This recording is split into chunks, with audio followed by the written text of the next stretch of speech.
24. No, no era un hombre con sobrepeso, ni era un hombre gordo, no era tampoco un hombre obeso ni amondogado. Era más, mucho más.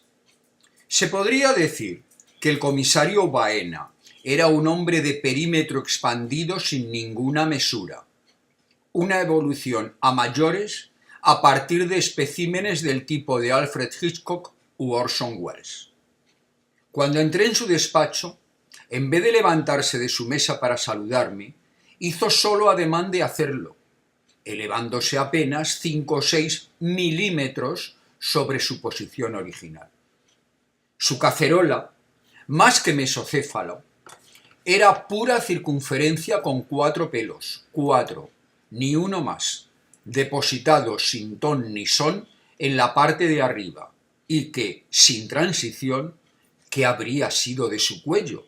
Descansaba sobre otra circunferencia, esta de mucho mayores proporciones, que parecía pugnar por romper las costuras de la camisa blanca en la que aparecía embutida con calzador. Pese a que sobre la mesa había un ventilador cuyas aspas giraban a una velocidad como para salir volando, el comisario Baena parecía una industria dedicada en cuerpo y alma a la fabricación de sudor para la exportación a todos los confines del mundo.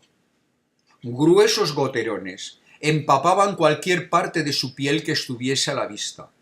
La camisa estaba tan pegada al voluminoso cuerpo que debajo de ella se transparentaba una camiseta de tirantes.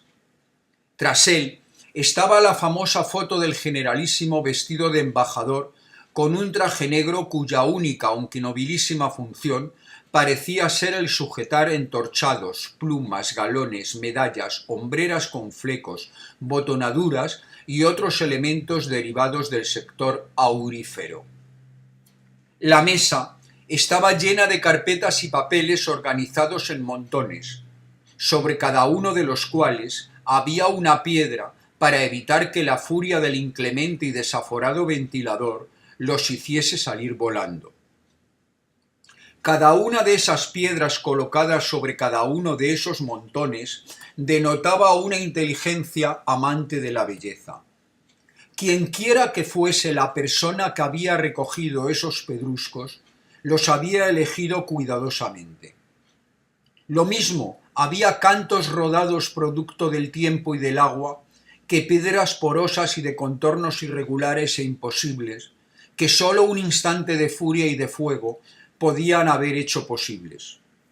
Sus colores y formas decían más allá de quién había recogido esas rocas que de ellas mismas, y decían que se trataba de alguien con un espíritu lo suficientemente cultivado como para distinguir con claridad la calidad de las formas.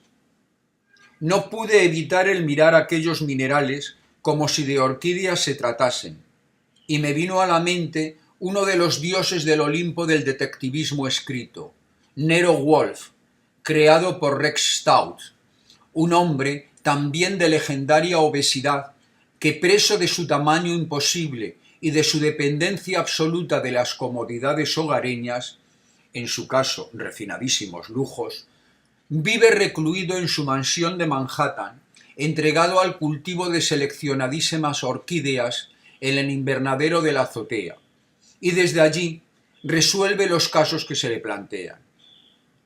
Busqué en el despacho algún otro síntoma que me confirmase o no ese refinamiento que la colección de sujetapapeles minerales parecía atribuir a Baena. En contra, hablaba la mesa funcionarial de metal gris con tapa de cristal, la ventana sin cortinas pero con una persiana de lamas de madera poco cuidada y el par de tubos fluorescentes del techo.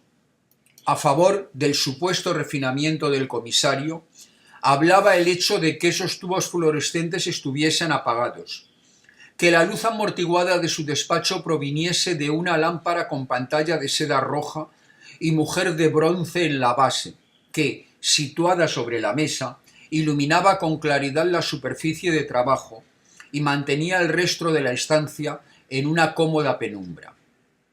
que las sillas para las visitas, pese a ser ambas de horrible factura tipo funcionarial, al menos fuesen disparejas entre sí, que el velocísimo ventilador de su mesa tuviese sus buenos 20 o 30 años de servicio, mientras que el ventilador que había visto que tenía su subordinado delante del despacho parecía ser un último modelo, que sobre esa mesa descansaba una sencilla estilográfica Schaeffer con capuchón pulido mate, que el reducidísimo tamaño de sus gemelos de oro sugería que cerraba sus puños con ello y no con botones por razones indefectiblemente sentimentales, y sobre todo, ya digo, las piedras. Siéntese, siéntese, señor Docabo. La verdad es que le estaba esperando. Me lo imagino, señor comisario. Hubiese querido venir a lo largo de la mañana, pero como estoy recién llegado, una cosa me ha llevado a la otra y se me ha echado encima el tiempo sin darme cuenta. No importa. Por lo que sé de usted, me consta que ese tiempo habrá estado bien empleado. Gracias, señor comisario. Y sin querer parecerle impertinente, ¿podría yo saber qué es lo que usted sabe de mí? ¿Impertinente, Docabo? ¿Por qué habría usted de parecerme impertinente? Le tengo por una de las más preclaras mentes de la España en el mundillo de la investigación. Querrá decir, señor comisario, en el mundo de la investigación privada. Señor Docabo, si he dicho en el mundo de la investigación y no en el mundo de la investigación privada, puede estar usted seguro de que eso es lo que yo quería decir. No hago yo distingos entre policía y guardia civil, ni tampoco con investigadores privados. Lo mismo que en la ciencia, en la investigación criminal lo que de verdad es importante es llegar a la verdad, y poco me importa el color de la bata que lleva el tipo del laboratorio. Gracias, señor comisario. Lo tomaré entonces como un cumplido. Es que es un cumplido, señor Docabo, porque creo que usted se lo merece. Gracias, señor comisario. Viniendo de usted, ese cumplido se multiplica. ¿Y eso, señor Docabo? Mire, señor comisario, puesto que los dos nos movemos en el mundillo de la información, le bastará saber que la que me ha llegado de usted, y aquí tampoco importa el color de la bata de quien me la ha hecho llegar, es que es usted un tipo que no se ha casado ni se casa con nadie. Bueno, señor Docabo, eso no es en absoluto cierto, sonrió. Su boca, al hacer la mueca, imprimió un aire patricio a su voluminosa cabeza con 4 pelos colocados encima. Pues estoy felizmente casado desde hace muchos años, y tengo 2 hijos, niño y niña, por si le interesa. Veo, señor comisario, que tiene usted sentido del humor. Me lo imaginaba. Soy de los que piensan que solo ese sentido puede salvarnos, pese a lo que vean nuestros ojos o escuchen nuestros oídos. El sentido del humor, pienso, es la marca de los inteligentes. Entonces, ¿es que se considera usted inteligente, señor Docabo? Vaya, vaya. Iba yo a tener que inscribir esa fecha, el 2 de junio de 1969, con letras de oro en el libro de mi vida. En un mismo día me había encontrado con 2 tipos de una inteligencia a la vez notable, discreta y vigorosa. Lo normal es que los días y los meses pasen y solo estén poblados de cantamañanas. En la misma medida dijo en que le considero inteligente a usted. Por favor, no me regale usted los oídos, señor Docabo, ¿o es que espera obtener por ese medio algo de mí? Espero, dije, obtener de usted toda la información posible. Es más, me complacería mucho que usted también compartiese conmigo sus opiniones. Y eso mismo es lo que yo le ofrezco a cambio. De repente, y de forma totalmente inesperada, el comisario Baena golpeó con sus nudillos sobre la tapa de cristal de su funcionarial mesa de hierro gris, y dijo: «Y yo acepto complacido». Así pues, sugerí yo con la más persuasiva de mis entonaciones, así pues, dijo, comenzaré desde el principio, señor Docabo. No ignoro que usted ya se debe haber enterado que quien sugirió su nombre para que hiciese el cargo de este caso fui yo. Asentí. Prosiguió. Incluso, aunque pueda usted pensar que quiero regalarle los oídos como usted acaba de hacer con los míos, aquí pasó por alto el comisario Baena mi ademán de protesta, he de decirle por qué sugerí su nombre y no el de cualquiera de los otros muchos detectives con licencia que hay ahora mismo en España. Seamos claros. 1. Por su inteligencia, como acabo de decirle. El sentido del humor, la verdad, es que se lo suponía, pero no tenía la certeza como ahora la tengo. 2. Por su sagacidad. No sé en realidad si su método es deductivo o inductivo o medio pensionista, o si lee usted los pozos del café. No me importa. Lo que sí que me consta es que sabe relacionar correctamente los datos de que dispone. Y 3, y no por último menos importante, por su discreción. Porque nunca, en ninguno de todos los casos que usted ha resuelto, ha interferido usted con la policía ni se ha atribuido a usted ningún protagonismo, aunque sé, a ciencia cierta, que casi siempre era usted quien realmente merecía las alabanzas que nos hemos llevado los de la policía. Hice ademán de protestar. No me sea teatrero, señor Docabo. Usted sabe que lo que acabo de decir va a misa. Y yo se lo agradezco. Y si hay en el cuerpo cualquier inspector o comisario detective que hable mal de usted, que no creo, sería por envidia. Y no porque usted nunca haya puesto palos en nuestras ruedas. Y por favor, no me vuelva a interrumpir con sus falsas modestias. Estoy siendo sincero con usted, no porque ser sincero sea mi carácter, sino porque estoy seguro de que usted merece mi sinceridad.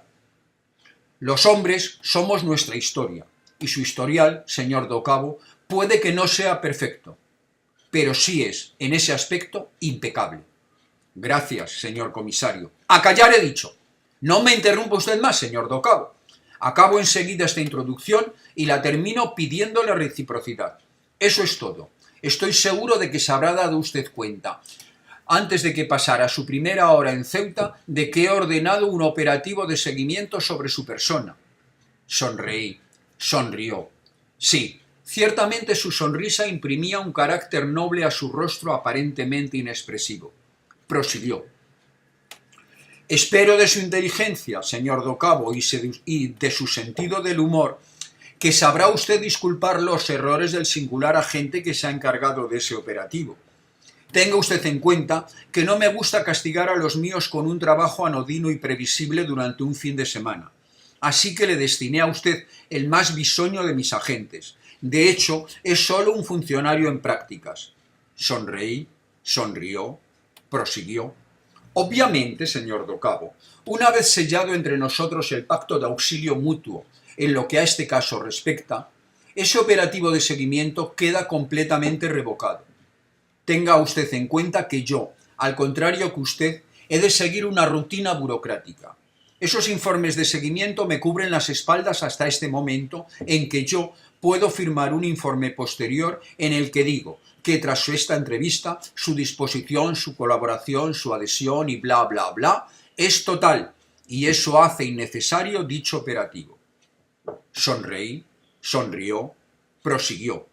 También, señor Docabo, apelo a su discreción y a su pudor con respecto a la gente en prácticas que haya llevado a cabo el operativo.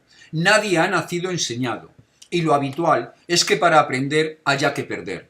No quisiera que por una broma trivial del más preclaro detective privado de España se truncase la carrera de nadie. Asentí. El sentido del humor se practica sobre uno mismo, nunca sobre los demás. Prosiguió. Se lo agradezco, señor Docabo. Bien, como le acabo de decir, esta conversación me permite elaborar un detallado informe en el que explicaré que mis años de experiencia me indican que es usted un elemento de absoluta confianza. Posiblemente nadie lea nunca este informe, pero es obligatorio, burocráticamente hablando, que exista. Ya sabe, los funcionarios tenemos unas rutinas que seguir. Asentí. Prosiguió. Supongo que no es necesario que repita la narración de los sucesos que le han traído usted a Ceuta. 2 muertes debidas a la ingesta de digital, obviamente en su versión clínica. Le interrumpí. ¿Por qué es tan obvio que sea en su versión clínica? Me respondió. Supongo que cuando ustedes hagan las pruebas oportunas, si encuentran algún nuevo envase de cerveza Las Palmeras que contenga el veneno, podríamos corroborarlo fehacientemente. Por ahora, me basta con la palabra del doctor Navascués, que realizó ambas autopsias. Según él, el tiempo transcurrido entre la hora de la ingesta de las cervezas que sirvieron como vehículo al veneno y la hora de la muerte hacen pensar en la presentación líquida del mismo, de mucha mayor concentración que su presentación en comprimidos. Si los fallecidos hubiesen sido envenenados con comprimidos, la cantidad de pastillas debería haber sido tal que se hubiesen hallado restos de las mismas en la bolsa del estómago durante la autopsia. La concentración de digital en los comprimidos que se venden en las farmacias está indicada para tratamientos que se prolongan a lo largo del tiempo y por tanto es menor que la concentración de digital que se encuentra en las ampollas destinadas a los hospitales, de las que se requieren efectos inmediatos. Comprendo, dije, y creo que pronto podríamos salir de dudas. La razón fundamental de mi retraso en venir a verle ha sido que esta misma mañana el gerente de Las Palmeras, el señor Navarro, me ha indicado que antes de destruir la partida de cervezas a la que pertenecían las 2 botellas asesinas, quería proceder a su rastreo en el sistema de envasado para intentar averiguar cómo habían podido colarse esos 2 elementos. Y, dijo el comisario, respondí, y he tenido la suerte de asistir a dicho rastreo. Y las células fotoeléctricas de la cadena de envasado, que reciben el nombre de inspectores, han detectado y rechazado 2 botellas con contenido no correcto en la cadena de tercio de litro. Esas mismas botellas han sido de nuevo detectadas y rechazadas en la cadena de precintado final. Bien, bien, dijo el comisario, eso nos confirma que no ha sido posible el error tecnológico y que nos hallamos ante una voluntad criminal. ¿Dónde están esas 2 botellas? Camino de Madrid, dije, para su análisis por un laboratorio digno de toda confianza. Vaya, respondió, ¿no merece su confianza el laboratorio de la policía? Mire, comisario Baena, el laboratorio de la policía me merece toda la confianza del mundo, y por eso podrá corroborar o contradecir el informe del laboratorio del doctor Tejero a posteriori. Pero he preferido dar este paso dentro de la esfera estrictamente privada, precisamente para permitirle a usted el seguir dejándome en libertad de elegir mis movimientos. Conozco bien lo que usted llama rutina del funcionario, y un informe temprano del laboratorio de la policía posiblemente le obligaría a usted seguir unos procedimientos no solo engorrosos, sino posiblemente inútiles además. De acuerdo, do cabo, lleva usted razón. Cuando lleguen esos informes, podremos saber si la opinión del doctor Navascués es correcta. Si le parece, podemos pasar a analizar las pistas de que disponemos. ¿Disponemos de pistas?, dije. Disponemos, dijo, de información, y eso es disponer de pistas. Touché, dije. Nunca lo hubiera visto de esa forma, pero a partir de ahora lo veré así. Seguro que siempre lo ha visto usted de esa forma, do cabo. Su estadística de casos resueltos me indica que es usted capaz de ver correctamente lo que tiene delante de los ojos. Gracias, señor comisario. Posiblemente sea cierto. Pero nunca hubiese hablado de pistas. Bien, de acuerdo, do cabo. Vale, no hablemos de pistas. No perdamos el tiempo en retóricas frívolas, por favor. Pero es que es verdad, señor comisario. Lleva usted razón. Quien tiene información, tiene pistas. Bueno, do cabo, para usted la perra gorda. Ahora, ¿puedo continuar con mis pistas o con mis informaciones? Asentí sonriente. Afloró también a sus labios su sonrisa patricia. Prosiguió. ¿Qué? ¿Quién? ¿Agente? ¿Quién? ¿Paciente? ¿Cómo? ¿Dónde? ¿Cuándo? ¿Por qué? ¿A quién perjudica? ¿A quién beneficia? El comisario Baena me interrogó con la mirada. Asentí. Prosiguió. ¿Qué? Bueno, sobre esto no hay duda. Un crimen doble, 2 homicidios con premeditación y alevosía, o sea, asesinatos. Asentí. Prosiguió. ¿Quién? Como sujeto agente. Lo ignoramos. En criminología clásica, las muertes por envenenamiento, tanto si nos referimos a homicidios como a suicidios, son atribuidas estadísticamente a las mujeres. Ahora bien, La propia naturaleza de estos crímenes aleatoria y arbitraria nos exime de tener en cuenta ese prejuicio. Pues si alguien quiere matar a distancia con una botella de cerveza, el veneno se nos presenta no solo como el medio idóneo, sino como el único posible. ¿Está usted de acuerdo conmigo en esto, señor Docabo? Lo estoy, totalmente, dije. Continuó. Pasemos a la siguiente cuestión. ¿Quién como sujeto paciente? Es decir, las víctimas. José Luis Pérez Álvarez, administrativo, casado, 2 hijas. Bebió la cerveza asesina en el bar La Cepa de la Plaza Vieja. Murió en los 100 minutos siguientes a su ingesta. Su asesinato habría pasado desapercibido de no haberse producido el segundo. Santiago García Quiñones, dependiente de comercio, soltero. Bebió la cerveza asesina en la casa de huéspedes en la que vivía. Había sido comprada en el Ultramarinos de Susi, en la calle Antíoco. Murió asimismo en los 100 minutos que siguieron a su ingesta. ¿Hay algún vínculo, por leve que pueda parecer, que relacione a ambas víctimas? La respuesta es un no rotundo. El único vínculo entre ambos ha sido precisamente su forma de morir. Eso nos pone en presencia de una pista preclara a mi modo de ver. Quién pueda ser la víctima o las víctimas es algo que no tiene ninguna importancia para el asesino.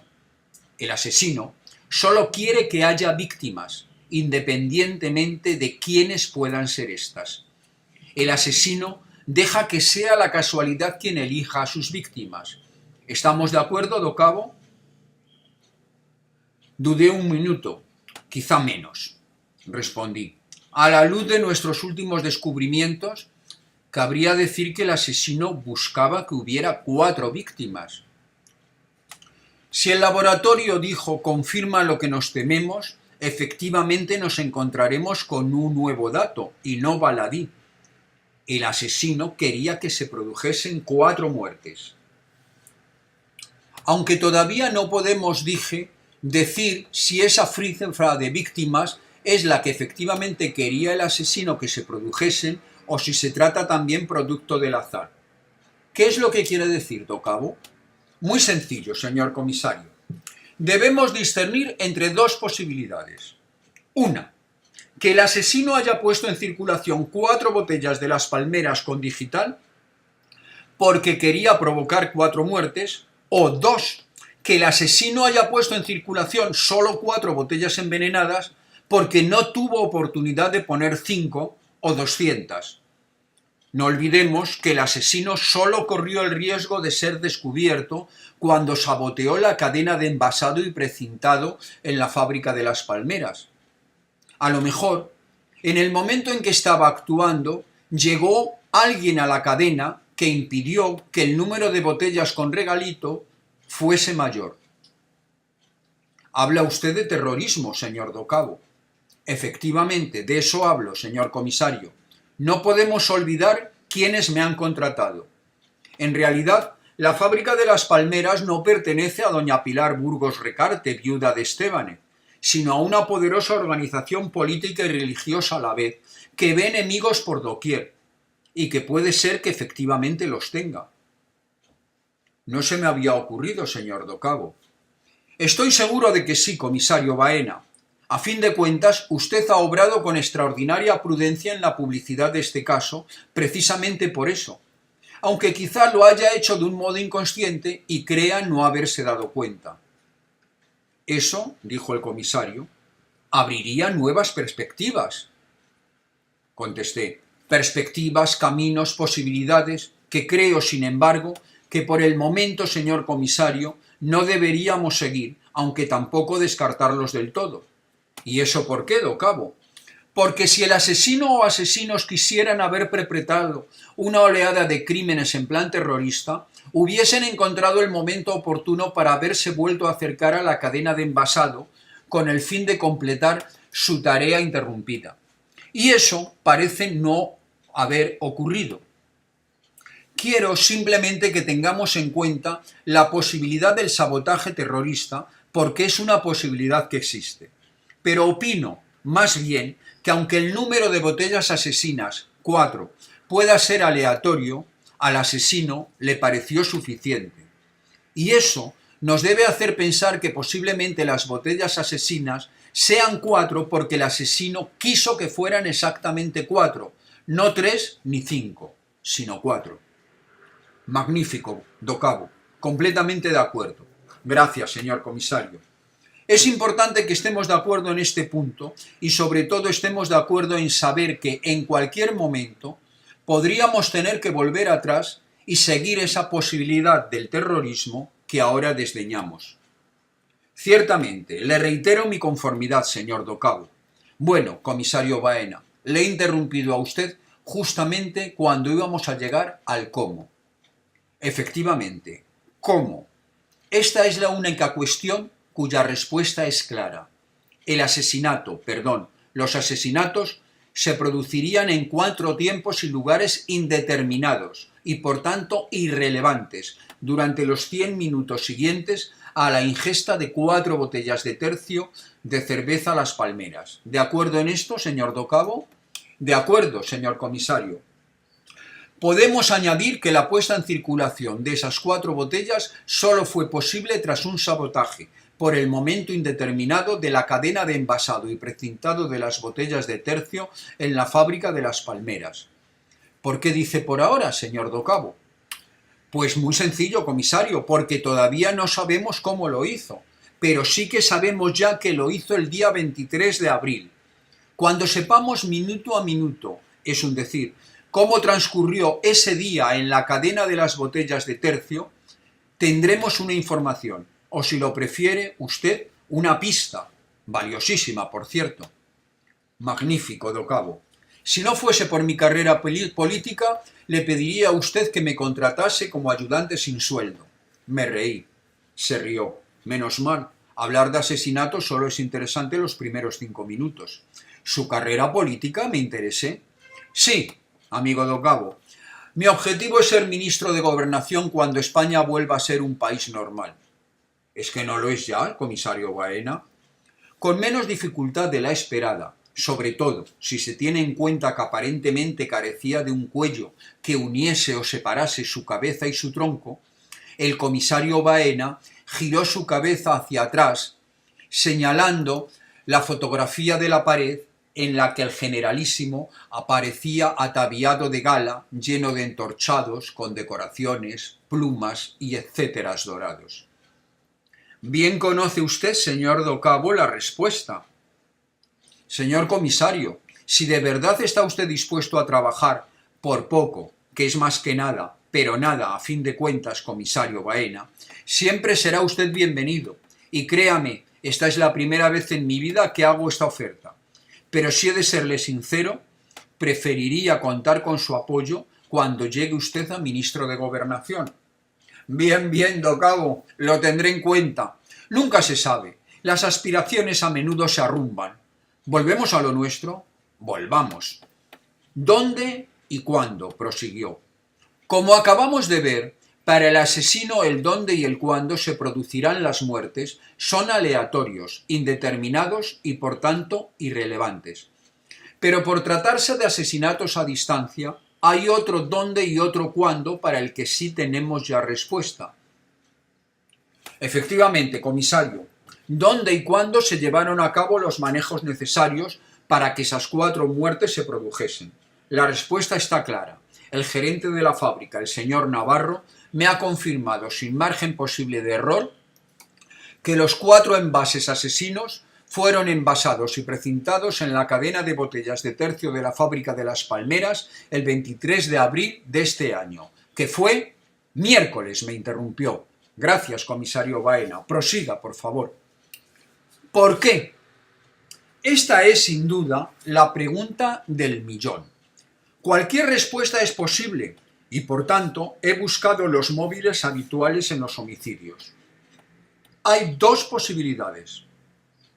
La primera posibilidad es que el crimen haya seguido un esquema racional, digamos que pensado en frío y que conduciría a la obtención de algún tipo de beneficio.